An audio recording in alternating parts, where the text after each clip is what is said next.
Audio Jungle. Audio Jungle. Audio Jungle.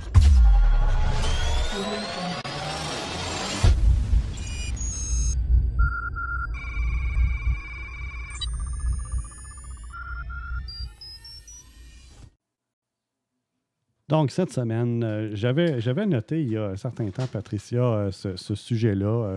Je pense que c'est il y a 2 ans. Puis je l'avais laissé dans mes notes. Et là, je me suis dit, dans le pot des sujets. Ouais, il faut absolument que je vous en parle. Et j'ai comme eu un regain de nostalgie qui m'est arrivé en me retrempant dans ce sujet-là qui est vraiment intéressant. C'est l'histoire des outils de compression, la guerre de SEA versus PikiWare. Et pour vous mettre un peu dans l'ambiance de cette technologie-là, je vais vous mettre juste le début le générique du début de l'émission, pas de l'émission, mais d'un épisode de BBS de Documentary. Écoutez bien ça.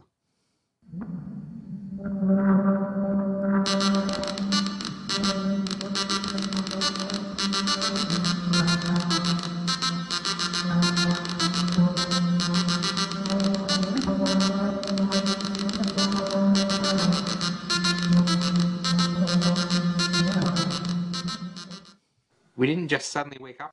Si ça, c'est pas un générique de début geek, là, il n'y en a pas d'autre. C'est excellent.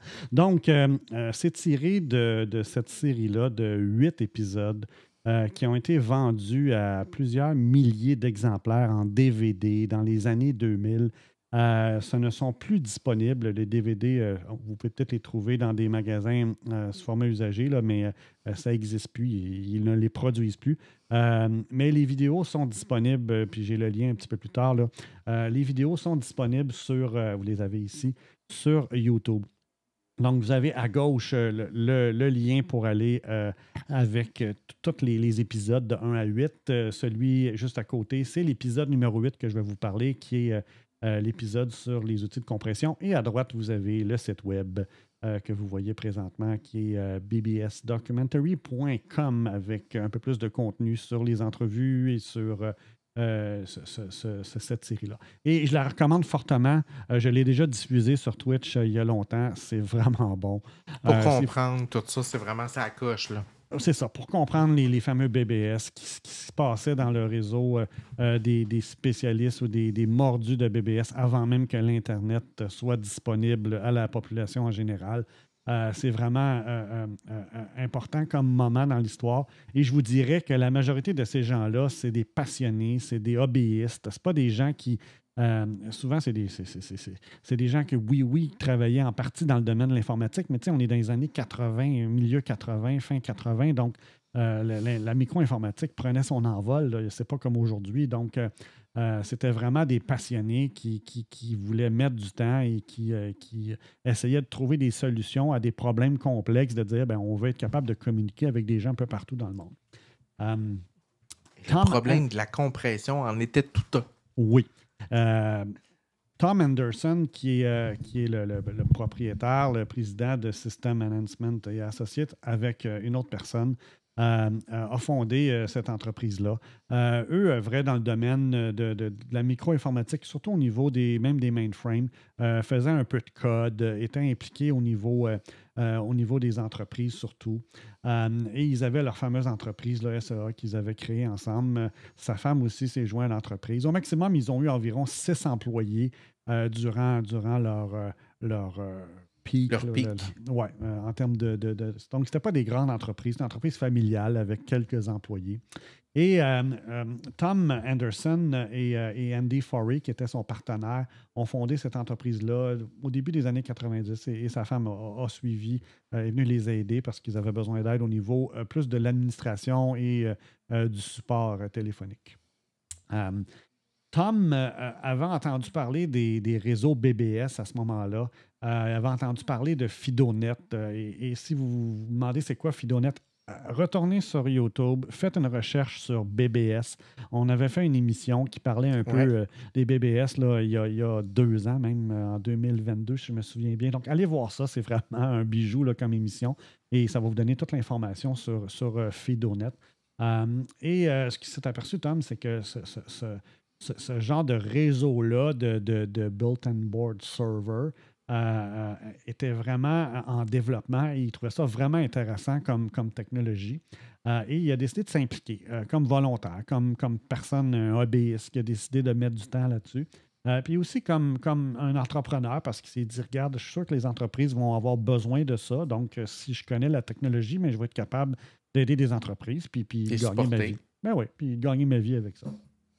Donc, SCA a créé un nombre de produits liés à FidoNet, qui est le fameux réseau qui reliait tous les built-in board servers ensemble à travers les États-Unis puis éventuellement l'Europe et même ailleurs dans le monde.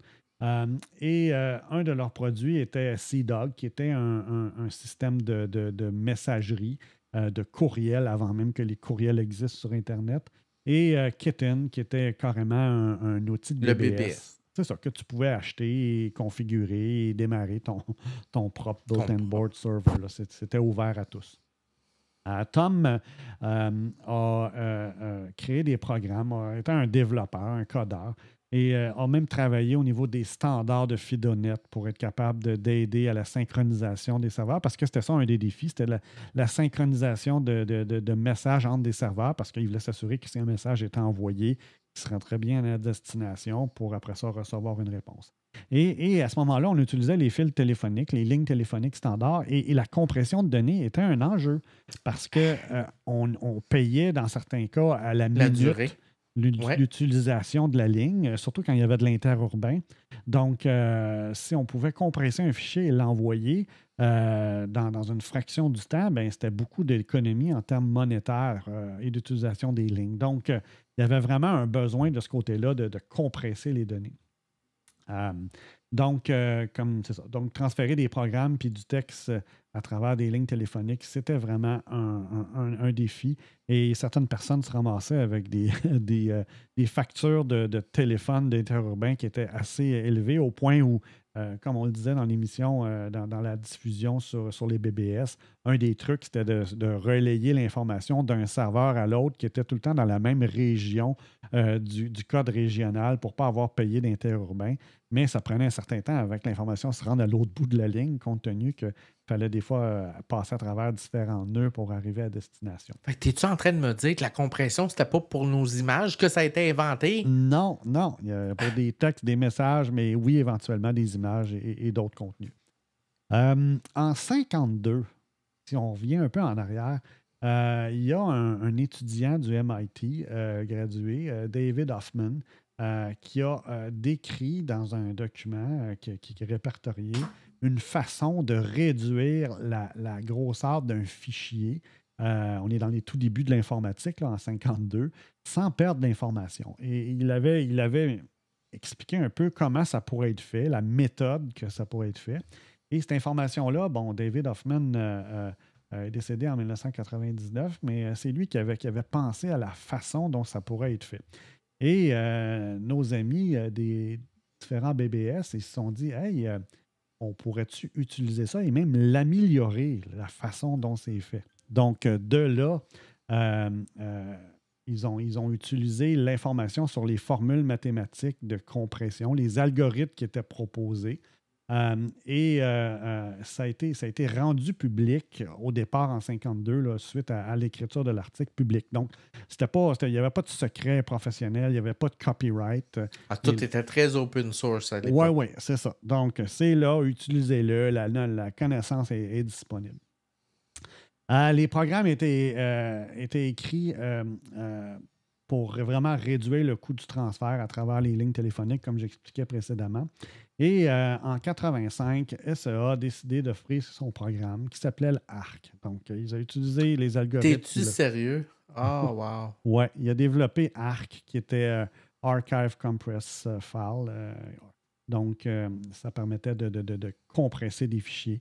Ils ont développé ce produit-là sur MS-DOS, qui était le système d'exploitation de l'époque en 1985. Oui. Et l'outil a été rendu disponible. Et la façon dont SC a réussi à le rendre disponible, c'est que, le concept de shareware était très, très à la mode dans les années 80. Donc, pouvais faire un don si tu voulais, mais tu pouvais l'utiliser gratuitement. C'était vraiment sur contribution volontaire seulement. Et avec certaines limitations, bien évidemment, mais ce qui faisait, c'est que ceux qui voulaient payer, bien, on leur donnait un peu plus de fonctionnalités, puis les entreprises pouvaient acheter des licences, puis à ce moment-là, les déployer à l'intérieur de leur entreprise. Donc, le shareware était surtout pour des particuliers, des gens à la maison, versus pour des entreprises, bien là, il fallait plus faire le côté licence. Et là, ben, le code source était aussi disponible à ce moment-là. Parce qu'il y avait cette mentalité-là sur les BBS de rendre disponible le code, surtout que ça venait d'informations publiques. Donc, c'était dans l'esprit du temps de dire, regardez, voici ce que j'ai fait et vous pouvez même aller voir. Et si vous pensez que vous pouvez l'améliorer, ben, allez l'améliorer. Ben oui, allez-y, c'est ça le but, là. C'est que la communauté s'entraide. Et compte tenu que notre Tom était vraiment connu à travers l'ensemble de la communauté, ben, il y avait une très grande crédibilité sur l'outil qu'il avait développé et il était connu d'avoir travaillé sur ce projet-là. Donc, Arc est devenu non officiellement le fameux standard de compression sur MS-DOS à ce moment-là, qui était sur toutes les machines compatibles et aussi sur d'autres plateformes parce qu'ils ont été en mesure de le réécrire ou de l'adapter pour d'autres types de systèmes d'exploitation de l'époque, là, dans les années 85-86. Des programmes comme Zoo ont aussi vu le jour à ce moment-là, qui fonctionnaient légèrement de façon différente. Et il y avait d'autres logiciels qui étaient aussi compatibles à la façon dont Arc fonctionnait, compressait ou décompressait. Donc, le but, c'était d'avoir une capacité d'échanger les fichiers à travers différents logiciels, d'être capable de compresser et de décompresser le bon format avec ces différents outils-là. Il y a un programme qui s'appelle PKArc qui a été écrit par Phil Katz. Qui était une autre personne dans le milieu des BBS, qui a été vendu commercialement. Et ça fonctionnait pas mal comme Arc, mais c'était développé par cette personne-là. Et à un moment donné, en 88, dans le PC Tech Journal, il y a deux annonces qui apparaissent. En haut, on voit l'annonce de PKWare qui offre PKArc, et en bas, on voit en bleu celle de ci. Et vous allez voir ici, là, en plus gros, que finalement, PKWare, ce qu'il dit, c'est qu'il offre une solution qui est similaire à Archive ARC. Et même, il va plus loin que ça. Il dit que c'est finalement un équivalent de ARC. Et le propriétaire de SEA a reçu un coup de téléphone d'un membre d'un BBS qui a dit « Hey, t'as-tu vu qu'il y a quelqu'un d'autre qui... » Il y en a un qui te fait compète. Oui, qui te fait de la compétition. Fait qu'il n'était pas au courant. Il est allé acheter le magazine parce que dans le temps, il fallait aller acheter le magazine pour voir. Ben oui. Et là, ben, il s'est aperçu que la personne, effectivement, là, a laissé entendre que... pas fin, là. Un pas fin, là, tu sais. Puis il dit, garde, on est 10 fois plus rapide que les autres archive programs, tu sais, en mettant ARC en gras, qui était vraiment une cible, là, le logiciel Arc. Donc, cette personne-là, c'est Phil Katz. Phil Katz est décédé en 2000, les années 2000, et c'est lui qui avait développé ce fameux logiciel-là. Et lui aussi, c'était... petite entreprise familiale avec sa mère. C'est rien de gros, là. C'est tous des gens issus de la culture et de la population qui utilisait les BBS, qui avaient des idées, puis qui décidaient de les mettre de l'avant, puis d'essayer de gagner leur vie. Et là, ben, qu'est-ce que tu penses qui est arrivé? La chicane a pogné. La chicane a pogné. Et là, SEA était bien plus gros que Phil Katz, PKWare, qui était juste... notre ami Katz avec sa mère, tandis que l'autre avait quand même une compagnie de 4-5 employés. Donc, ils ont décidé de poursuivre Phil Katz et sa compagnie pour avoir enfreint les... Parce qu'ils utilisaient quelque chose de gratuit qu'ils vendaient, là. Qui vendait avec le look and feel, donc la présentation qui était identique ou pratiquement identique à ce que Arc faisait. Et ce qu'ils se sont aperçus durant le processus, c'est que le code source, parce qu'ils ont eu accès au code source, c'était le même, avec les mêmes fautes d'orthographe dans les commentaires qu'il y avait à l'intérieur du code. Donc, c'est vraiment... Il n'avait pas amélioré tant que ça. Là. Ben, il avait copié-collé, il avait changé des petits bouts, mais il avait gardé le même UI, la même fonctionnalité. C'était vraiment la même chose, mais optimisé un peu. Fait que là, il a décidé de le poursuivre en cours à ce moment-là. Et ils se sont entendus pour 62 500 $ pour... c'est de l'argent pareil. Oui, en 88. Là, on est en 88, là, donc... sauf que là, la nouvelle s'est répandue que Si avait poursuivi PKWare et avait un gros montant d'argent en jeu pour de l'open source, du code source qui était ouvert, que n'importe qui peut utiliser. Et là, ben, à l'ère des technologies qui ne sont pas aussi rapides qu'aujourd'hui, ben, les rumeurs partent, puis les points de vue partent, puis c'est lui qui a raison. D'après moi, PKWare a eu de la merde. Ouais.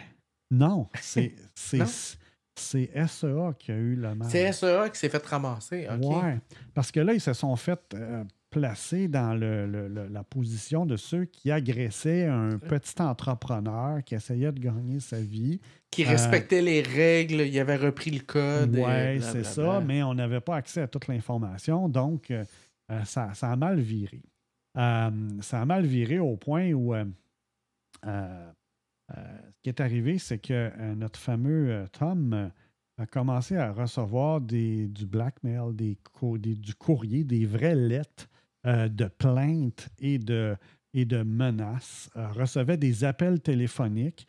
Et là, il y a une campagne qui a été mise en place pour d'une certaine façon, le harceler ou à tout le moins l'inonder de lettres. Ça fait très 2024, ça? Ben oui, mais là, on est à l'ère des bureaux de poste qui fonctionnent. OK. Donc, notre ami s'est fait vraiment ramasser, pas à peu près, par... et il soupçonne que c'est M. Katz là, qui aurait organisé la campagne pour essayer de détruire sa crédibilité et de lui nuire le plus possible parce qu'il venait de lui payer plus de 62 000 $. Donc, il s'est dit il va en avoir pour son argent. Mais on ne saura jamais le fond de l'histoire parce que M. Katz est décédé en 2000 avant la production de ce documentaire-là. Donc, on n'a jamais su sa version des faits et on n'a jamais pu aller au fond de cette histoire-là. Donc, en 89, finalement, Phil Katz a mis en place la fameuse application PKZip. Oh, PKZip, c'est là que ça vient. C'est lui. Mais voyons donc. Oui, et ça a été un standard dans l'industrie rapidement à partir de 89. Ça a fait le tour de la planète. Il a vendu des copies comme ça se peut pas. Je ne t'attendais pas dans le détour. Non, hein? Et SEA a été vendu à une compagnie japonaise en 92. C'est devenu WinRAR. Non, c'est pas vrai. Non. Donc, ils ont vendu leur petite compagnie, puis ils sont passés à autre chose. Puis lui, ce qu'il dit, c'est... Tu sais, il dit, j'avais raison que l'autre me copiait, mais il a fallu que l'autre réussisse à un peu me couper l'herbe sur le pied et de vendre son produit qui était le mien finalement parce qu'il a réussi à vendre son produit. Il était licencié, fait qu'il a été capable de le vendre, même avec les fautes d'orthographe dans les commentaires dans le code. Les formats de compression zip et ses variations sont ceux qui sont les plus utilisés présentement dans le monde. C'est encore aujourd'hui. Et Tom et Irene Anderson sont maintenant en Virginie, semi-retirés, probablement à la retraite maintenant, là, parce que ça a été filmé dans les années 2005, je crois, 2004. Puis ils ont là, vois-tu, ils ont un ISP, ils ont un petit Internet Service Provider. Évidemment, ils sont restés dans le domaine. Là. C'est des geeks, des techies, donc c'est sûr qu'ils sont restés dans ce domaine-là. Phil Katz, lui, est décédé. Très hot. C'est hot, hein? Phil Katz est décédé en 2000. Il avait un problème d'alcool et un problème de pancréas qui saignait. Donc, il avait 37 ans quand il est décédé. Il est mort quand même jeune. malgré le succès de son logiciel partout dans le monde. C'est quoi PKWare? Bon, vous avez ici la fameuse PKArc, qui est la version DOS pour être capable de compresser des fichiers.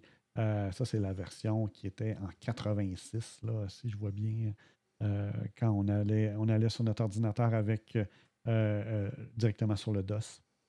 Il y avait la version PKArc, même avant ça, là, qui était la version en 85, qui était la version originale qui était utilisée pour faire de la compression de fichiers avant d'avoir des interfaces graphiques. Parce qu'éventuellement, évidemment, il y a eu un logiciel avec PKZip, PKUnzip, PKSFX pour réparer les erreurs. Tout ça qui était fourni par PKWare de ce fameux entrepreneur. Et ce qui est peu connu, Patrice, ouais. les paquets d'applications Android là, pour installer un programme, là, ouais. un programme sur Android, c'est pas un .exe, c'est un .apk. Qui est un Android Package, puis un APK, tu changes le APK pour .zip, puis pouf. Tu peux le décompresser, l'ouvrir, Ben oui. puis tu as accès à toute l'arborescence. C'est les mêmes algorithmes qui sont utilisés. Ouais. C'est ça. WinZip a été un des gros succès comme logiciel par la suite, là, avec Windows 3.1 et les versions subséquentes. On peut voir ici là, l'interface graphique du temps avec des icônes qui étaient beaucoup plus intéressantes en termes de fonctionnalité. On a eu aussi du côté des Mac, un des premiers, c'était SuperDisk, qui était un logiciel qui permettait d'encrypter, pas d'encrypter, mais de compresser. Sur Mac, il y en a eu plusieurs. Là. Il y a eu Stuffit, il y en a eu plusieurs. Là. Je ne les ai pas tous mis, mais il y en a eu beaucoup qui ont été utilisés de ce côté-là. Et sur les Mac, peut-être les gens ne savent pas, mais on a une fonction de compresser, de compression qui est incluse dans les services. Donc, en tout temps, on peut sélectionner des fichiers, plusieurs fichiers, un dossier, plusieurs dossiers. Et si vous faites un contrôle-clic, vous avez la capacité de faire de la compression. Et ça génère un .zip qui s'appelle Même chose sous Windows. Même chose maintenant. Là. Et c'est le fameux utilitaire d'archives là, qui a toujours été sur macOS directement disponible depuis 2003. Mais ma question, Patricia, c'est sais-tu d'où vient cet utilitaire d'archives-là chez Apple? Non. C'est Nextstep. Oh! Nextstep avait déjà intégré cet utilitaire d'archives-là avant même qu'il soit vendu à Apple, qu'il soit fusionné avec Apple. Donc, Nextstep avait cette fonctionnalité-là déjà à la base. C'était dans les fonctionnalités de base du système d'exploitation sur les ordinateurs Next. Et c'est pour ceux qui ne savent pas c'est quoi Next, là, Steve Jobs avait créé Next pendant qu'il travaillait aussi chez Pixar et finalement a vendu Next à Apple et c'est devenu macOS pour remplacer le système d'exploitation OS 10, OS 11 peut-être là, qu'on avait sur les Mac dans le temps. Donc, c'est Nextstep. Donc, tout ça pour vous dire que l'histoire du fameux zip vient de nos BBS. C'est une histoire assez folle. Je vous recommande fortement d'aller voir la série BBS The Documentary. Allez voir ça sur YouTube. Vous allez apprendre plein de choses. Vous allez voir des gens complètement geeks au maximum qui ont vraiment construit là, des réseaux pratiquement mondiaux avec FidoNet. De rien. De rien, avec des connaissances qu'ils apprenaient au fur et à mesure qu'ils avançaient, en développant des standards entre eux pour être capable de permettre aux différents serveurs de se parler. Donc, moi, je me souviens de cette époque-là, là, puis je suis content de pouvoir l'avoir vécu en partie, malgré que j'étais un petit peu trop jeune. Il aurait fallu que je sois un peu plus vieux pour vraiment être dans la vague des BBS, là, parce que pendant que la vague frappait, moi, j'étais au secondaire, début du cégep, donc pas avec toute l'expérience et l'expertise pour être capable de dire je fonce à plein dans ce milieu-là, mais c'est une époque qui était assez intéressante à vivre. Et Patrice, sais-tu quand est-ce que l'hégémonie du zip s'est terminée sur Microsoft? Non. L'an passé. Parce que?